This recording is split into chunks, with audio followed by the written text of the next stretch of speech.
சில உயிரினங்கள் நம்ம வீட்டுக்குள்ள வந்தா ரொம்ப அதிர்ஷ்டகரமானதுன்னு சொல்லுவாங்க. அப்படிப்பட்ட உயிரினம் என்னென்ன அப்படின்னு நம்ம பார்க்கலாம்.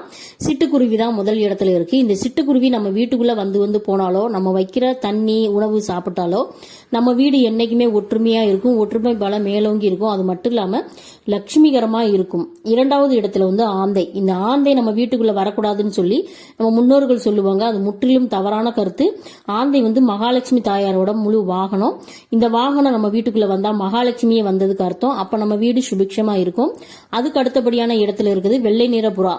இந்த வெள்ளை நிற புறா பிரபஞ்சத்திற்கு நேரடியான தொடர்புடைய ஒரு உயிரினம்.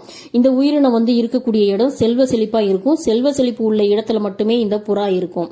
அதுக்கு அடுத்தபடியா இருக்கக்கூடியது நம்ம வீட்டுகள்லயே இருக்கக்கூடிய பல்லி.